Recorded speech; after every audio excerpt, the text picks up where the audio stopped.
Assalamualaikum warahmatullahi wabarakatuh. Perkenalkan, kami dari kelompok 5 dengan software berjudul PCR Test Tracker. Selanjutnya, anggota dari kelompok 5 diantaranya yaitu Ada saya, Rosyad Zorif Fadullah, NIM 201011078. Kemudian dengan saya sendiri, Muhammad Afan Maula Sulfani dengan NIM 20101090. saya Cynthia Kusumawardana dengan NIM 20101094. Saya Sigma Juliano Ahmad Pramono, NIM 20101103. Baik, pada presentasi kali ini terdapat beberapa hal yang akan disampaikan. Di antaranya yaitu pertama ada latar belakang, kemudian kedua solusi, ketiga tujuan, keempat manfaat, kelima keunggulan, keenam sasaran pengguna, ketujuh demo program.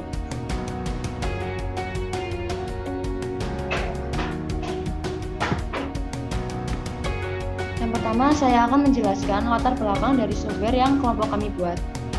COVID-19 merupakan salah satu jenis virus yang sifatnya menular. Sejauh ini, upaya yang telah dilakukan oleh pemerintah, contohnya yaitu pemberian vaksin yang telah diterima oleh banyak masyarakat di Indonesia. Seperti yang kita ketahui, area perkantoran merupakan area yang mana banyak pegawai di dalamnya. Hal tersebut tentu dapat meningkatkan potensi penularan virus ini. Untuk mendukung program pemerintah menghentikan penyebaran virus ini, pada suatu perusahaan membuat suatu kebijakan kepada para pegawainya untuk melakukan tes PCR secara rutin. Tes PCR ini dilakukan secara rutin karena agar kesehatan para pegawai perusahaan tersebut tetap terjamin, serta untuk mencegah menyebarnya virus COVID-19 pada klaster perusahaan. Hasil dari tes PCR setiap para pegawai tentunya harus disimpan dan direkap dengan baik. Jika tersimpan dengan baik, maka akan memudahkan perusahaan tersebut dalam memonitoring apabila nantinya terdapat pegawai yang menunjukkan tanda-tanda terpaparnya virus COVID-19 ini. Seperti yang kita ketahui, perkembangan teknologi di zaman sekarang berkembang sangat pesat, meskipun dibarengi dengan adanya pandemi COVID-19 yang kunjung usai ini. Akan tetapi, itu tidak membuat kita berhenti melakukan inovasi dalam mendukung berkembangnya sebuah teknologi.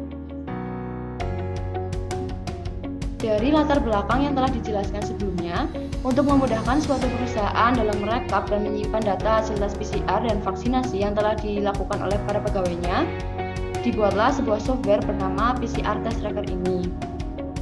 Jadi PCR Test Tracker ini merupakan software berupa program. Program ini memuat beberapa masukan dan keluaran yang telah ditentukan sesuai dengan kebutuhan. Software ini digunakan untuk mendata dan memonitoring para pegawainya yang telah melakukan PCR test dan vaksin agar dapat mengetahui status kesehatan pegawainya. Selanjutnya yaitu tujuan yang akan disampaikan oleh Sigma Juliano. Tujuan dari software ini adalah untuk memudahkan pendataan serta memonitoring pegawai perusahaan yang telah melakukan tes PCR dan juga vaksin agar data tersebut tidak dapat dimanipulasi, maka admin perusahaan yang mengisi. Sebelum mengisi data tersebut, admin akan menerima laporan dari para pegawai. Lalu admin akan mengisi berdasarkan laporan yang telah diterima dari para pegawai di program ini.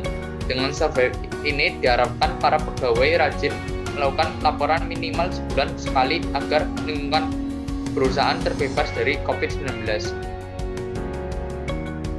Kemudian untuk manfaat dan keunggulan software akan disampaikan oleh Rosyad. Baik, untuk manfaatnya dari software tes PCR ini adalah data-data hasil tes PCR dan vaksinasi yang telah dilakukan para pegawai perusahaan tersebut terekam dengan baik. Selain itu, data-data tersebut juga tersimpan dengan rapi karena berbentuk soft file bukan hard file. Selanjutnya, untuk keunggulan, software yang ditawarkan berupa program yang sederhana sehingga dapat diterapkan di semua perusahaan ataupun perkantoran. Data yang telah dimasukkan ke dalam program akan tetap tersimpan meskipun telah melakukan penginputan beberapa kali.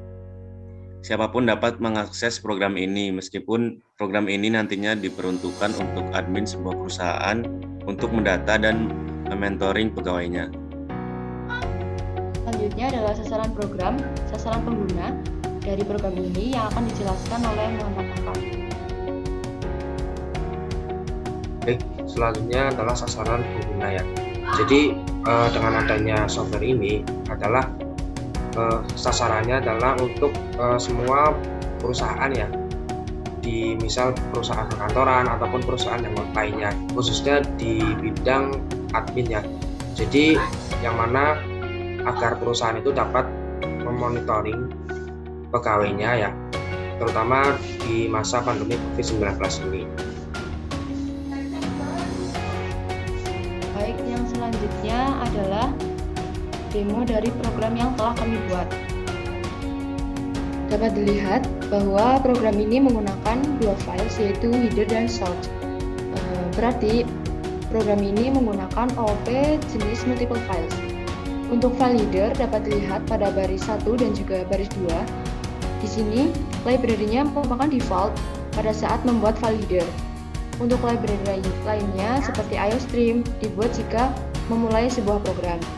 Kemudian string digunakan karena program ini menggunakan array. Kemudian untuk fstream karena program ini menggunakan OOP jenis thisfile.io.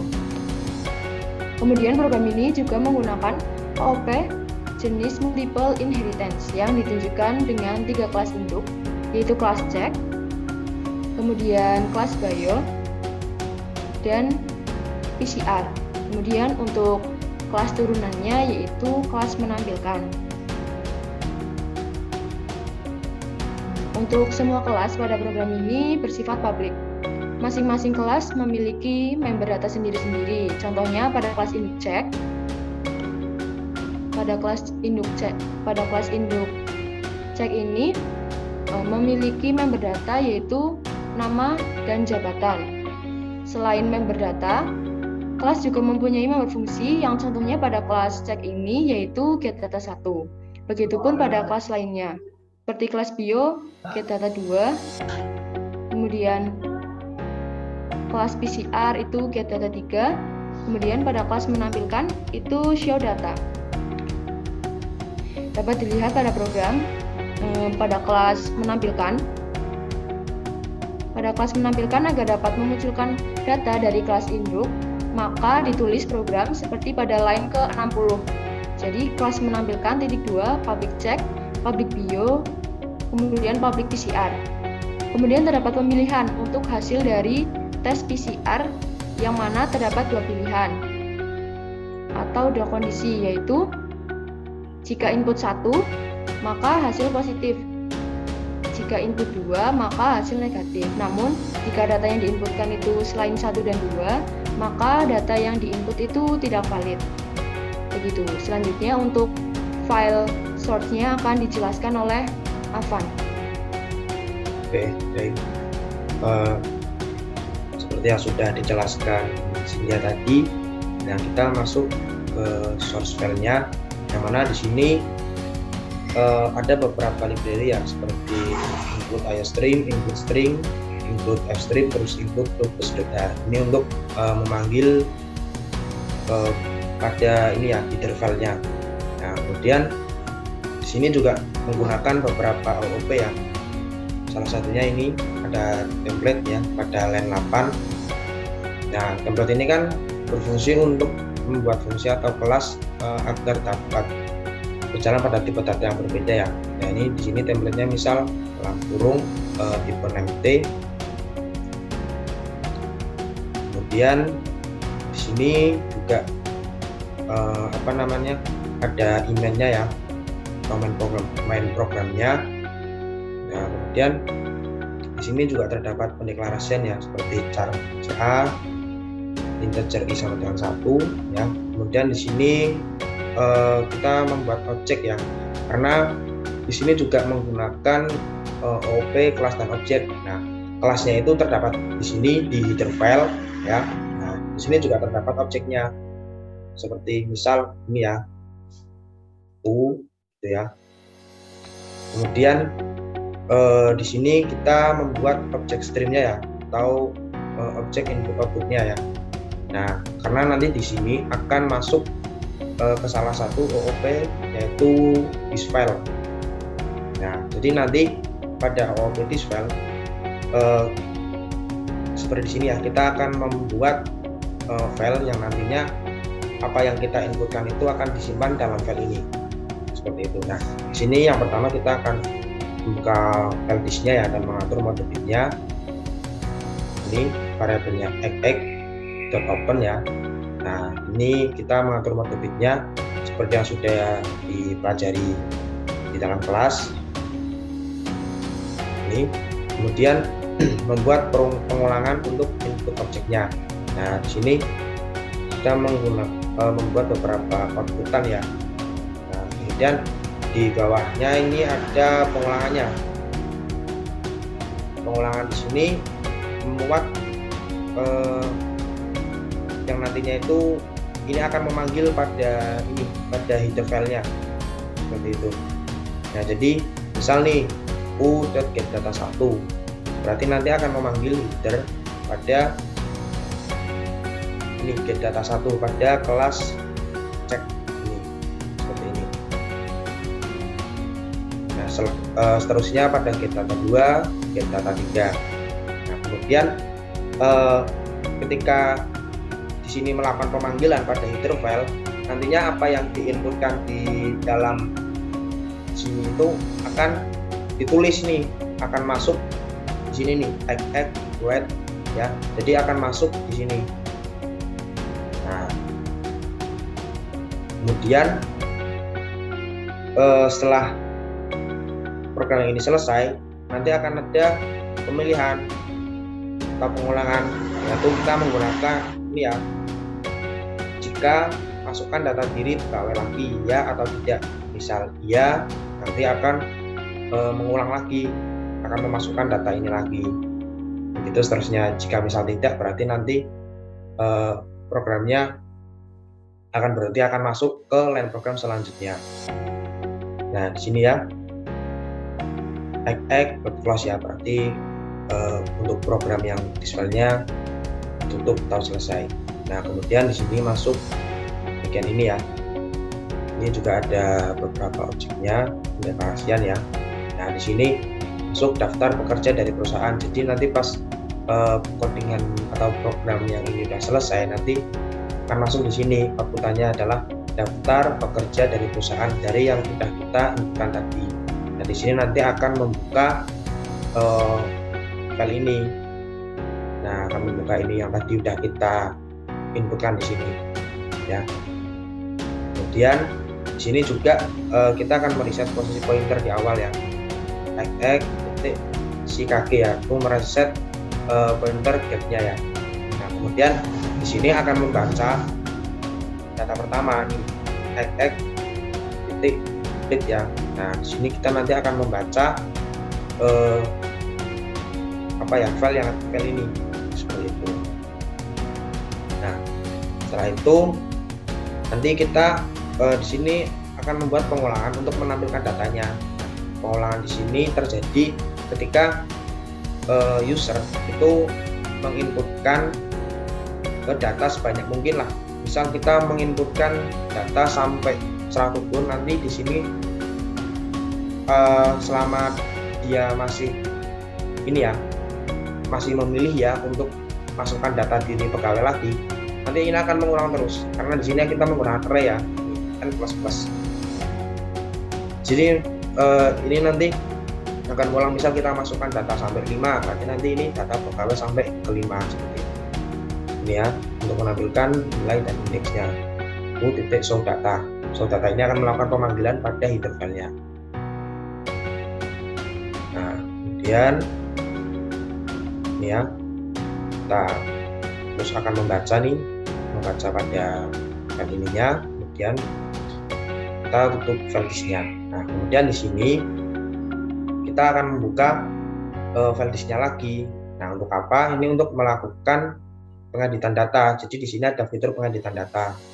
Nah, pengeditan data ini kita bisa melakukan pengeditan data sesuai dengan data yang sudah kita inputkan tadi. Misal kita sudah menginputkan sampai 5 kali data ya, berarti kita bisa mengedit antara 1 sampai 5 seperti itu.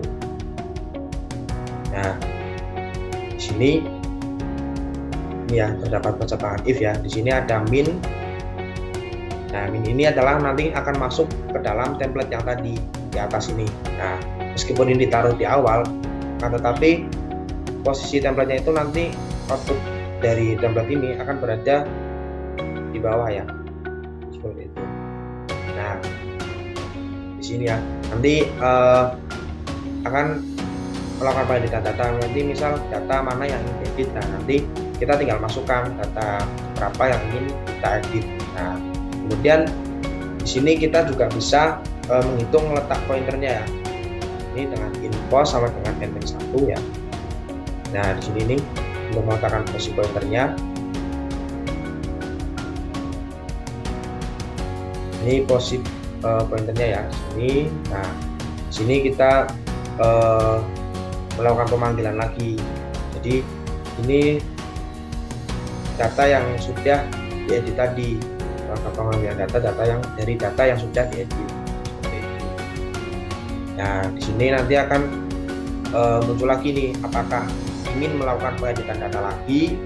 Nah, semisal ya nanti akan melakukan pengeditan data lagi sesuai dengan apa yang kita masukkan atau kita inputkan. Misalnya kita mau data ke 1, data kedua dan seterusnya. Nah, jika semisal tidak, dia akan masuk ini. Nah, ini di bagian template yang Mac ya. Terima kasih Anda telah mengakhiri program. Karena di sini bisa kita lihat ya. Nah, nanti programnya akan berakhir ditutup. Nah, oke, kita coba running.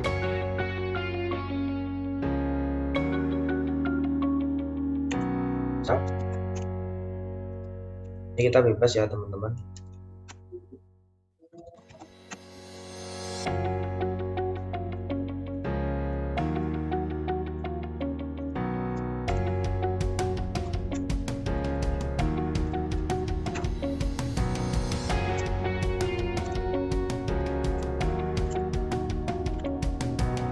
Oke. Ya. Sini kan datanya udah masuk nih. Saya kan memasukkan 2 data ya. Nah, kemudian di sini apakah Anda ingin melakukan pengeditan data lagi? Misal kita pengeditan data, misal kita ya. Nah, kita hanya bisa memilih antara 1 atau 2 seperti itu. Misal kita pilih 1. Misal kita ganti.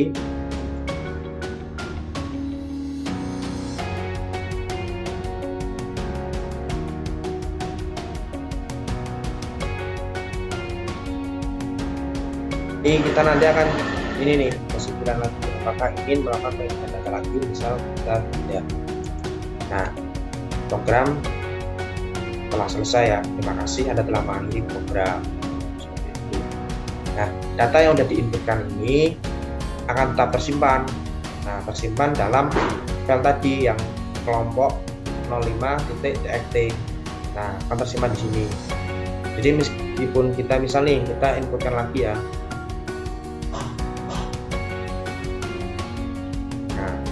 Misal kita coba lagi.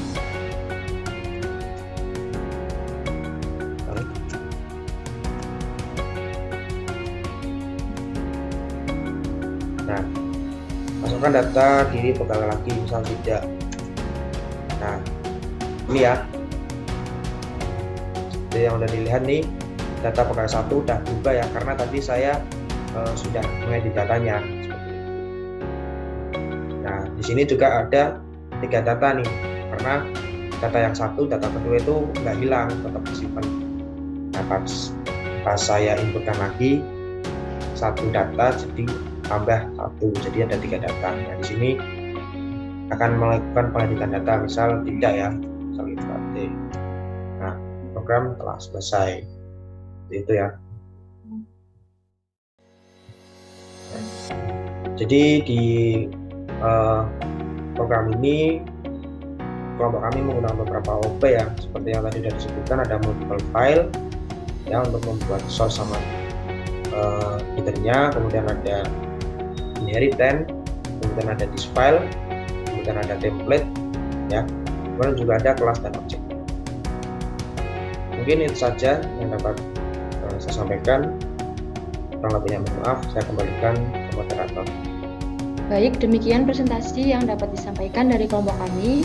Kurang lebihnya mohon maaf. Sekian, terima kasih. Wassalamualaikum warahmatullahi wabarakatuh.